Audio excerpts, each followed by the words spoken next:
OPD.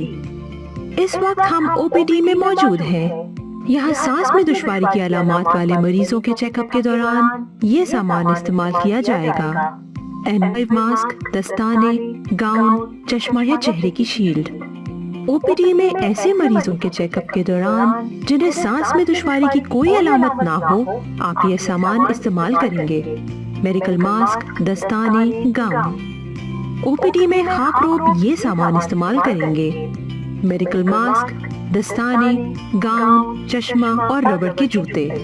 खसूसी entry counter. अस्पताल में दाखिले के काउंटर पर मरीजों से फासला बरकरार रखा जाता है, इसलिए यहाँ सिर्फ मेडिकल मास्क पहना जाएगा। सैंपलिंग। मरीज को आइसोलेशन के मकाम पर मुंतकिल करते हुए और सैंपलिंग के दौरान हेल्थ केयर वर्कर्स ये हिफाजती सामान इस्तेमाल करेंगे। N95 मास्क, दस्ताने, गाउन, चश्मा या फेस शील्ड। मरीज को एक से दूसरी जगह मुंतकिल करते हुए, कोरोना के मुश्तबा मरीज को एम्बुलेंस और अस्पताल में मुंतकिल करते हुए हेल्थ केयर वर्कर्स ये सामान इस्तेमाल करेंगे। N95 मास्क, दस्ताने, गाउन, चश्मा या फेस शील्ड। मरीज को मुंतकिल करते हुए एम्बुलेंस का ड्राइवर मेडिकल मास्क, दस्ताने, गाउन और चश्मा इस्तेमाल करेगा। कोरोना टेस्ट के दौरान लेबोरेटरी में तमाम हेल्थ केयर वर्कर्स लेबोरेटरी में कोरोना का टेस्ट करते हुए ये हिफाजती सामान इस्तेमाल करेंगे। N95 मास्क, दस्ताने, चश्मा या फेस शील्ड। मुकम्मल हिफाजती लिबास और जूतों का कवर। जाती हिफाजती सामान के इस्तेमाल का दुरुस्त तरीका। हाथों को सैनिटाइज करने का तरीका। हैंड सैनिटाइजर के 2 कतरे हथेली में लें और दोनों हथेलियों समेत उंगलियों को एक दूसरे के साथ अच्छी तरह रगड़ें। अब हथेलियों से दोनों हाथों के पिछले हिस्से को अच्छी तरह रगड़ें। हाथों की मुट्ठी बनाकर उंगलियों के अगले हिस्से को अच्छी तरह से रगड़ें और फिर दोनों अंगूठों को हथेलियों में लेकर घुमाएं। अब उंगलियों के पोरों को हथेलियों पर रखें और हथेलियों को दोनों कलाइयों पर घुमा दें। मेडिकल मास्क पहनने और उतारने का तरीका। मेडिकल मास्क को डोरी से पकड़कर कानों के पीछे से घुमा दें। मास्क उतारने के लिए डोरी से पकड़कर दिखाए गए तरीके पर अमल करें। N95 मास्क पहनने और उतारने का तरीका। मास्क को बाहर की तरफ से पकड़कर मुंह और नाक को अच्छी तरह ढांप लें और डोरी को कानों के पीछे से घुमा दें। नाक पर लगी स्ट्रिप को हाथों की उंगलियों से दबाएं और फूंक मारकर इत्मीनान कर लें। मास्क से हवा खारिज तो नहीं हो रही। मास्क उतारने के लिए डोरी से पकड़कर दिखाए गए तरीके पर अमल करें। दस्ताने पहनने और उतारने का तरीका। रबड़ के दस्तानों को दिखाए गए तरीके के मुताबिक एक सिरे से पकड़कर बारी बारी दोनों हाथों पर पहने। दस्ताने उतारते हुए सबसे पहले एक हाथ की उंगली से दस्ताने के कलाई वाले हिस्से को पकड़कर हाथ की उंगलियों पर उल्टा घुमा दें। अब इस हाथ से दूसरे दस्ताने को कलाई पर से उतारते हुए दोनों दस्तानों को डिस्पोज कर दें। गाउन पहनने और उतारने का तरीका। गाउन के दोनों बाजुओं को बारी बारी पहने। गाउन का खुला हिस्सा कमर की जानिब करके कंधों और कमर पर डोरियों से बांध दें। गाउन उतारने के लिए डोरियों को खोलकर गर्दन की अंदरूनी जानिब से उतारना शुरू करें और बारी बारी दोनों बाजू उतार लें। गाउन को एहतियात से उल्टा रोल करें और कूड़ेदान में डाल दें।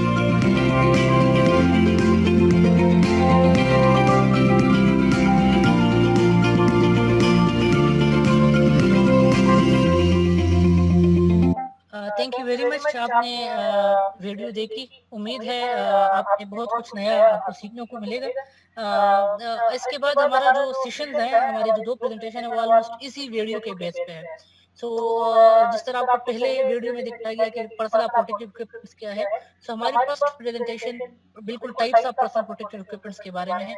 इस तरह वीडियो में आपको फिर दिखाया गया कि आपने कहाँ पर कौन सा पर्सनल प्रोटेक्टिव इक्विपमेंट इस्तेमाल करना है और कहाँ कैसे आपने डोनिंग और डोपिंग करनी है।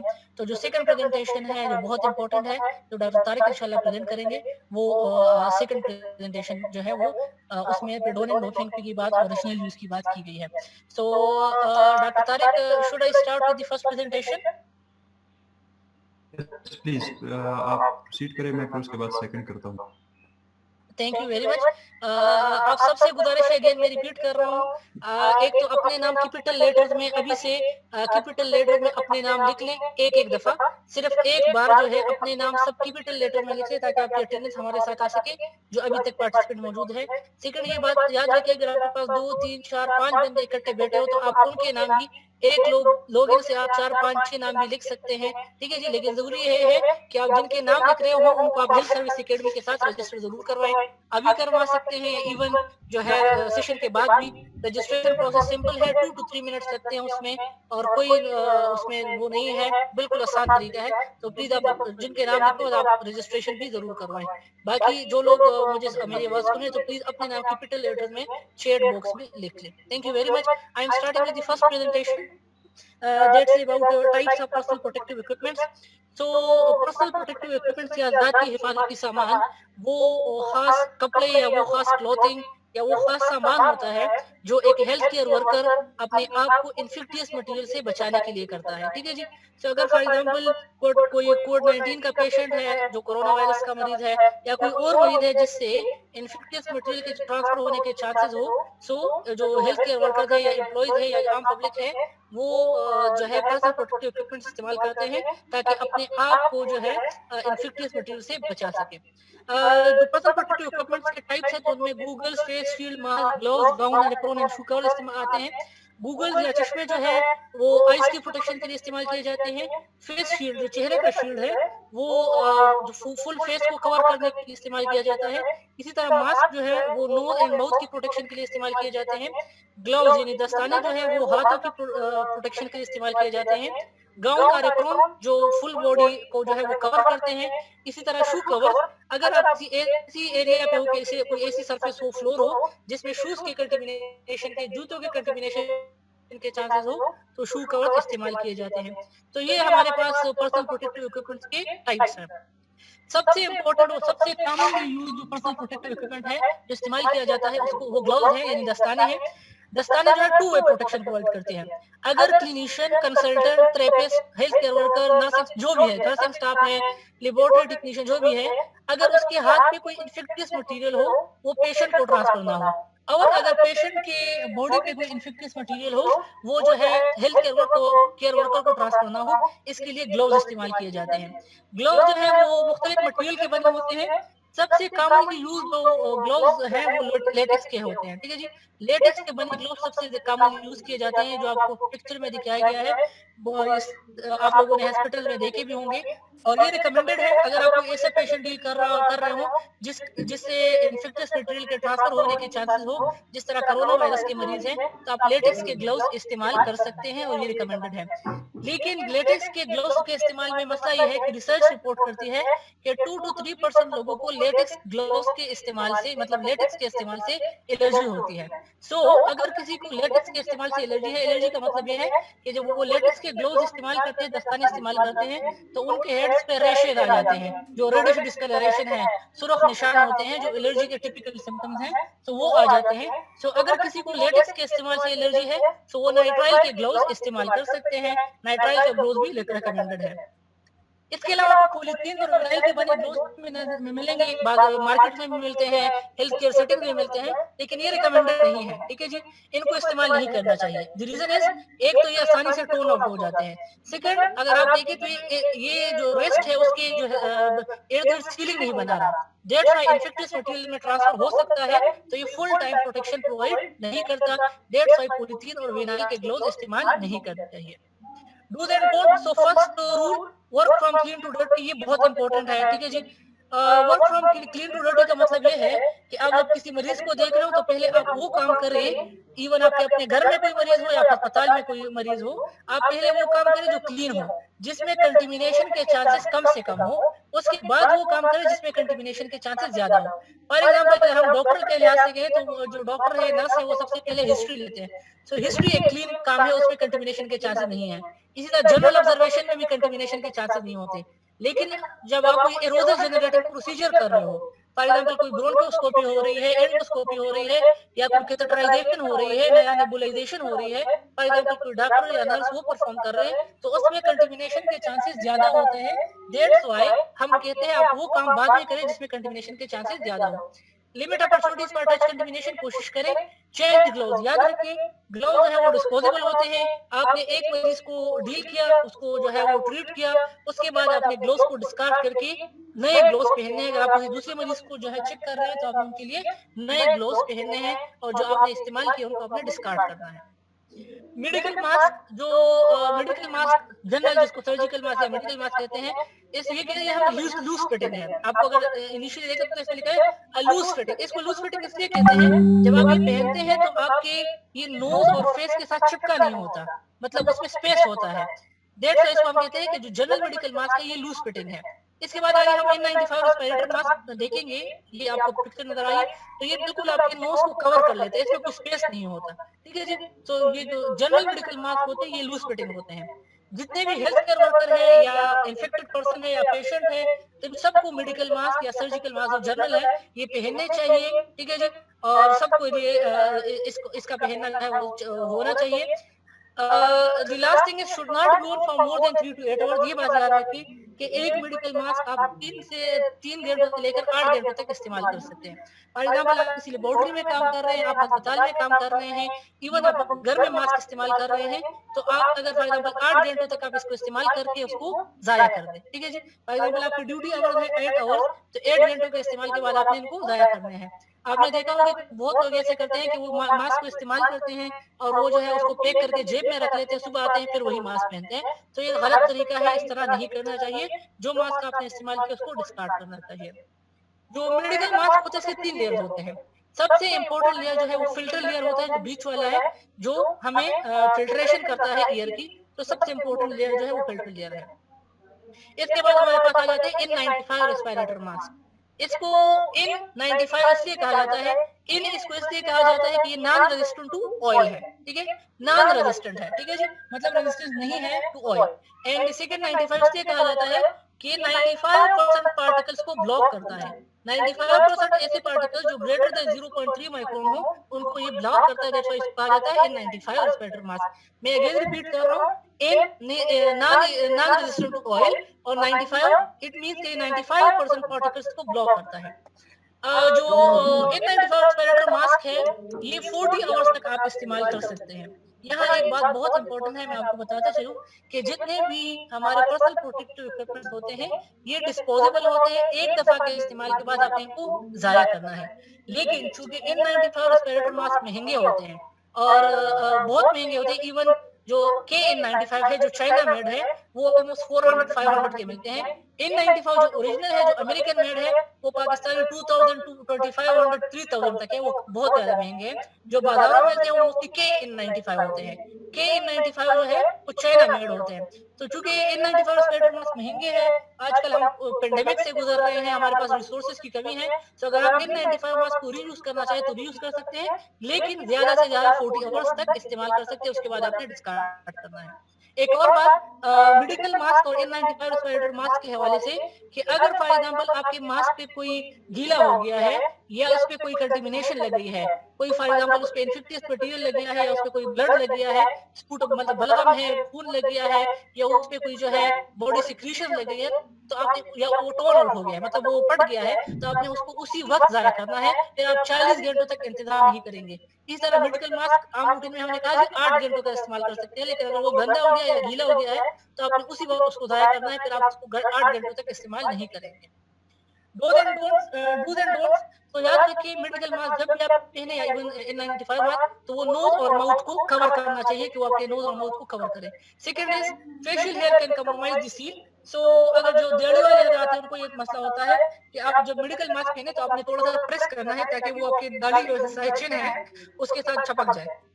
मास्क है और फ्लेक्सिबल नोज पीस। सो अगर आप N95 रेस्पिरेटर मास्क देखें तो यहाँ पर आपको एक फ्लेक्सिबल नोज पीस नजर आ रहा है, इवन आप वीडियो में भी दिखाया गया है। सिंपल मेडिकल मास्क में भी यहाँ पर आप अगर देखें तो यहाँ पर एक कार्बन का बना फ्लेक्सिबल नोज पीस होता है, आपने इसको प्रेस करना है ताकि आपकी ये नोज के साथ जो है वो टच हो जाए, तो आपने इसको जरूर प्रेस करना है। और तमाम मास्क जो है वो एक जैसे नहीं होते, depending on quality of mask और उसके मटेरियल, जिस मटेरियल से बना है उसके मुताबिक वो आपको प्रोटेक्शन प्रोवाइड करेगा। मास्क को इस्तेमाल करने के बाद आपने डिस्कार्ड करना है, दोबारा यूज नहीं करना। इसके बाद आते हैं जी गाउन, एप्रॉन एंड कोरल, ये आपको फुल बॉडी को कवर करते हैं, ठीक है जी। गाउन जो है, ये जो आपको नजर आ रहा है, इसको गाउन कहा जाता है। Gown anterior part of the body, posterior part of the body और अपर लिम्ब तीनों को प्रोटेक्ट करता है। जो ऊपर हमारे साथ है, तो ये फुल बॉडी कवर करता है। इसके मुकाबले में जो आपके पास एप्रॉन है, ये वाला जो आपको नजर आ रहा है, इसको एप्रॉन कहा जाता है। एप्रॉन सिर्फ interior part of the body को कवर करता है, बाकी अपर लिम्ब को और posterior part of the body को कवर नहीं करता। ये जो आपको नजर आ रहा है कोरल्स, ये भी फुल बॉडी प्रोटेक्शन प्रोवाइड करते हैं, लेकिन सारे हेल्थ केयर वर्कर्स या केयर गिवर्स या क्लीनर्स को इसकी जरूरत नहीं होती। स्पेसिफिक सिचुएशन में, स्पेसिफिक एक्टिविटीज के दौरान आपको इसकी जरूरत पड़ती है। तो डॉक्टर मुदस्सिरा और डॉक्टर तारिक आपको डिटेल में बताएंगे कि आपने कहाँ पर कोरल्स पहनने हैं और कहाँ पर आपने सिंपल गाउन इस्तेमाल करना है, कहाँ पर आपने N95 रेस्पिरेटर मास्क इस्तेमाल करना है और कहाँ पर आपने सिंपल मेडिकल मास्क इस्तेमाल करना है। सो डिपेंडिंग आप कौन सी एक्टिविटीज कर रहे हैं, आपका रोल क्या है, उसके मुताबिक आप अपना पर्सनल प्रोटेक्टिव इक्विपमेंट जो है वो इस्तेमाल करेंगे। डूज एंड डोंट्स तो याद रखिए, अगर फॉर एग्जांपल आप ऐसी एक्टिविटी कर रहे हैं उसमें अपर लिम्ब की कंटामिनेशन के चांसेस हो, तो फिर आप गाउन इस्तेमाल करें, एप्रॉन इस्तेमाल ना करें। जो गाउन और सूट वगैरह होते हैं, ये मुख्तलिफ मटेरियल के बने होते हैं, तो आपको पता होना चाहिए कि आपका जो गाउन है या आपका जो सूट है, ये किस मटेरियल से बना है। अगर अच्छा क्वालिटी का होगा तो आपको ज्यादा प्रोटेक्शन देगा, अगर क्वालिटी खराब है तो आपको उसके हिसाब से जो है वो कम प्रोटेक्शन देगा। तो आपको पता होना चाहिए कि आपका जो है सूट है वो किस मटेरियल से बना है। Remove use gown apron suit before living a patient rooms और कंटेमिनेटेड एरिया, ये बहुत इंपॉर्टेंट है। आप लोगों ने देखा होगा कि बहुत से डॉक्टर हज़रात, nursing staff, health care workers, laboratory technologist वो ये करते हैं कि वो जब कोई फॉर एग्जांपल मटेरियल इस्तेमाल करते हैं, फॉर एग्जांपल वो गाउन इस्तेमाल करते हैं, पर्सनल प्रोटेक्टिव इक्विपमेंट इस्तेमाल करते हैं, तो वो इस्तेमाल पेशेंट को डील करने के बाद जो है डॉक्टर रूम में आ जाते हैं, मीटिंग्स में आ जाते हैं, कॉरिडोर में फिरते रहते हैं, ये बहुत गलत तरीका है। इससे जो क्लीन एरिया है वो भी कंटेमिनेट हो जाता है। तो ये बात याद रखिए, जब आपने पेशेंट को डील किया तो आपने पर्सनल प्रोटेक्टिव इक्विपमेंट उसी पेशेंट रूम में डिस्कार्ड करने हैं, उसे वार्ड में डिस्कार्ड करने हैं, इसको क्लीन एरिया में लेकर नहीं जाना, ताकि क्लीन एरिया जो है वो कंटेमिनेट ना हो। ओके, इसके बाद जो है फेस शील्ड। तो फेस शील्ड जो है वो फेस की प्रोटेक्शन के लिए इस्तेमाल किया जाता है। इसमें गूगल जो है वो इस्तेमाल किए जाते हैं आइज के प्रोटेक्शन के लिए, लेकिन गूगल का मसला ये है कि ये डिस्टोर्ट करता है फील्ड ऑफ व्यू को, मतलब विजन को जो है वो कंप्रोमाइज करता है। दैट्स व्हाई अगर फेस शील्ड अवेलेबल हो तो आप गूगल इस्तेमाल नहीं करते। गूगल के दो फायदे हैं as compare to face shield के दो फायदे हैं as compare to goggle face shield के दो फायदे हैं। नंबर 1, एक तो ये फुल फेस को प्रोटेक्ट करता है, फोरहेड, चीक, चिन सबको प्रोटेक्ट करता है। सेकंड, इसमें field of view excellent field of view होता है, मीन आपके विजन को कंप्रोमाइज नहीं करता। सो अगर फेस शील्ड अवेलेबल है तो आप गूगल इस्तेमाल नहीं करेंगे बल्कि फेस शील्ड इस्तेमाल करेंगे। शू कवर अगर आप किसी ऐसे सरफेस पे जा रहे हो, फॉर एग्जांपल उस पे स्पूटम हो, ब्लड पड़ा हो, उस पे कोई वोमिटिंग हो, कोई बॉडी सिक्रीशन हो और उससे आपके शूज कंटेमिनेट हो सकते हैं, तो आप शू कवर इस्तेमाल कर सकते हैं। शू कवर जो है वो पॉलीथीन के बने होते हैं, वाटर रेजिस्टेंट होते हैं, लेकिन इनका सबसे बड़ा ड्रॉबैक है कि आसानी से टोन आउट हो जाते हैं। सो आपने देखना है, अगर आपने शू कवर्स पहने हैं और वो टोन आउट हुए हैं तो आपने उसी वक्त उसको डिस्कार्ड कर नए शू कवर्स पहनने हैं। अगर वो टोन आउट हुए हैं तो वो फिर आपको प्रोटेक्शन प्रोवाइड नहीं करेंगे। Thank you very much, that's all about my presentation. इसके बाद सेकंड प्रेजेंटेशन रेशनल यूज है कि आपने कौन सा पर्सनल प्रोटेक्टिव इक्विपमेंट कहाँ इस्तेमाल करना है और आपने जो है डोनिंग और डॉफिंग किस तरह करनी है। अगेन मैं रिपीट कर रहा हूँ, बहुत इंपॉर्टेंट प्रेजेंटेशन है जो डॉक्टर तारिक इसके बाद प्रेजेंट करेंगे। मीनवाइल मैं आपको एक बात बताते चलूं डॉक्टर तारिक को हैंड ओवर करने से पहले कि अभी अगर आपको मेरी स्क्रीन नजर आ रहा है तो यहाँ पर लिखा है रिमेनिंग टाइम 8 मिनट। हम चूंकि जूम का फ्री वर्जन इस्तेमाल कर रहे हैं तो ये 20 मिनट के बाद 40 मिनट के बाद ये सेशन खत्म हो जाता है। तो अगर किसी भी वक्त ये सेशन खत्म हो गया तो आप दोबारा उसी लिंक पे जब जैसे ये जिस पे आपने अभी लॉगिन किया है उसी लिंक पे आपने दोबारा हमें ज्वाइन करना है। सो दूसरा सेशन बहुत इंपॉर्टेंट इसलिए है कि उसमें एक तो डॉक्टर तारिक का प्रेजेंटेशन है, सेकंड हम आपको सर्टिफिकेट डिस्प्ले करेंगे और थर्ड हम आपको क्वेश्चन आंसर सेशन जो है वो भी होगा। तो सेकंड सेशन में आप जरूर ज्वाइन करें। डॉक्टर तारिक से मैं आपसे जरूर रिक्वेस्ट करूंगा, मैं आपको होस्ट बना रहा हूँ लेकिन आपने हमें फिर गाइड करना है डॉक्टर तारिक कि अगर फॉर एग्जांपल सेशन खत्म हो रहा हो तो आपने हमें बताना है कि ये सेशन में अभी इतना टाइम हो गया है तो हम इसको खत्म करके जो है नेक्स्ट में फिर इन हो जाए। So doctor Tariq, over to you now please. Dr. Tariq, over to you now, please. Thank you very much. Thank you, Atik. Thank you. This was a nice presentation. Thanks for the presentation. Aspect participants request है कि अगर मिसाल के तौर पे या तो आपको मेरी हौसला हो तो काइंडली पहले तो ये देख लीजिएगा कि अगर साउंड में इश्यू है तो रिटर्न किया था कि you should join with your computer audio. दूसरी बात ये है कि मैं तो कोशिश करूंगा कि आप उसी लिंक से डायरेक्टली इन हो जाए नेक्स्ट मीटिंग में, लेकिन चूंकि ये जूम और ये चीजें थोड़ी सी टेक्निकल उसमें प्रॉब्लम्स होते हैं, तो if it was not logging you in that old link तो मैं आपको ईमेल पे नया लिंक भेज। For now you should be just going to that same link. अगर हो तो you will receive a new link, लेकिन we are okay with the same link.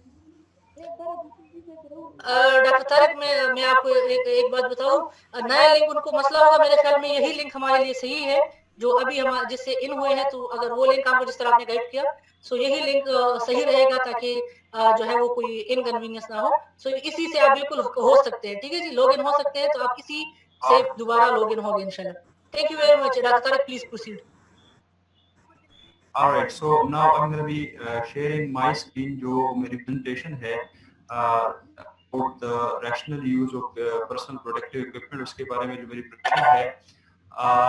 fact that हमें आप लोगों को जो एक तो पर्सनल प्रोटेक्टिव इक्विपमेंट क्या चीज है जो बहुत अच्छी तरह से आतिक ने आप सब लोगों को बता दिया, लेकिन उसके साथ इन पर्सनल प्रोटेक्टिव को कैसे सही तरीके से इस्तेमाल किया जाए कि एक नंबर तो आप सही तरीके से प्रोटेक्टेड हो, दूसरा ये कि उसको यूज करने के बाद आप फिर जब उसको डिस्कार्ड करेंगे, उतारेंगे, तो वो आपको बने आपके लिए। और तीसरी बात ये है कि जैसे मिसाल के तौर पे ये आपको आइडिया हो कि एक स्पेसिफिक चीज को, मास्क को या ग्लव्स को मैं कितनी बार यूज कर सकता हूँ, कितने टाइम के लिए यूज कर सकता हूँ। तो दो थिंग्स आप मेरी प्रेजेंटेशन होगी, शॉर्ट प्रेजेंटेशन है जो rational use of personal equipment के ऊपर है।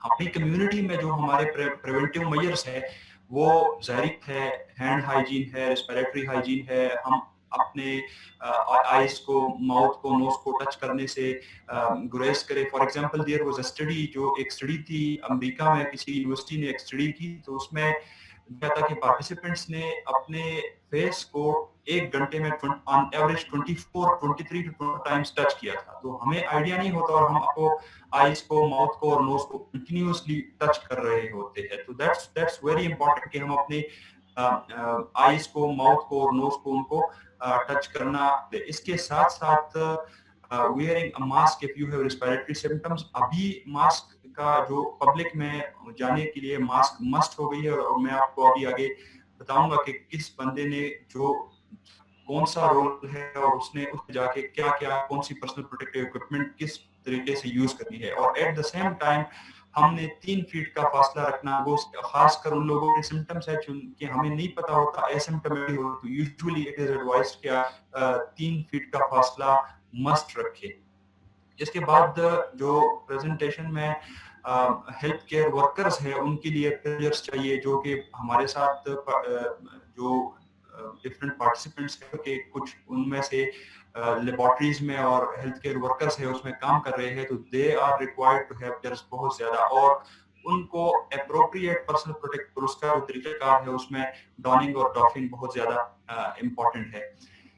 एक पैथोजन या ऐसी कोई चीज जब होती है, जो ऐसा मसला आता है लेबोरेटरीज से लेके, जो तो उसके पैथोजन को, वायरस को, डिजीज को और उनको कंट्रोल करने की जो हायरार्की है, उसको हम यूजुअली कंट्रोल कैसे करते हैं, हम उसको मुख्तलिफ डिफरेंट स्ट्रेटजीज है। और अगर आप देख रहे हैं तो पर्सनल प्रोटेक्टिव इक्विपमेंट जो आपको अभी आतिक ने एक्सप्लेन किया है, ग्लव्स से लेके मास्क और जो आपकी बॉडी को प्रोटेक्ट करते हैं, they lie at the bottom of hierarchy of control। इसका मतलब कि ये सबसे लीस्ट इफेक्टिव चीजें हैं। आपको तो बचा देंगे लेकिन फिर भी लीस्ट इफेक्टिव। इससे पहले बहुत और चीजें होनी चाहिए जो पब्लिक को, जो लेबोरेटरी वर्कर्स को, उनको बचाने में हेल्प करेगा। जैसे मिसाल के तौर पे एक नंबर चीज तो ये है कि वायरस को, पैथोजन को, इस चीज को कंप्लीटली एलिमिनेट करे।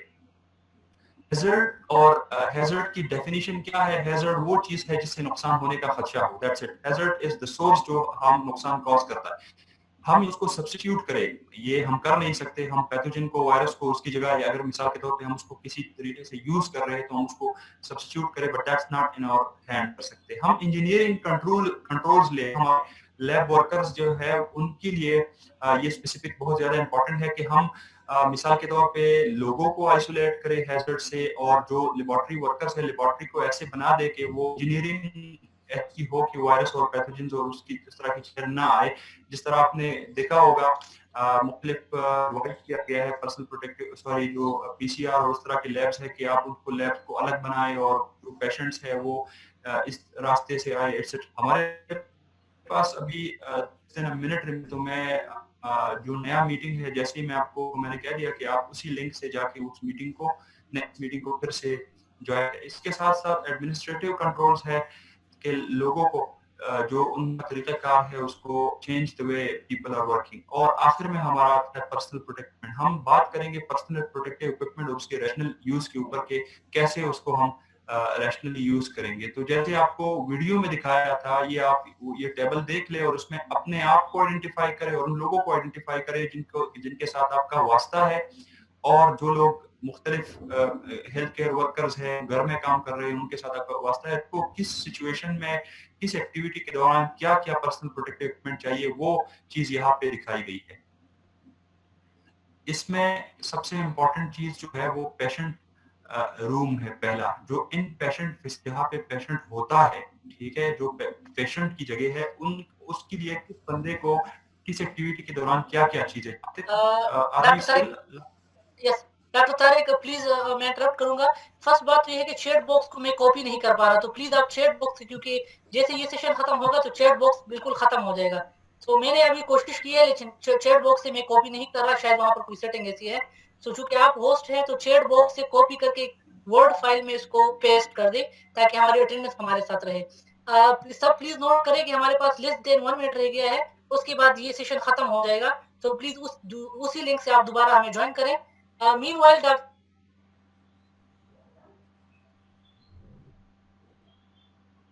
सारे प्लीज नोट करने के इस कॉपी करने सारे को कंट्रोल+A करके सेलेक्ट ऑल कर दें और उसके बाद पेस्ट कर दें वर्ड फाइल में। डॉक्टर सारे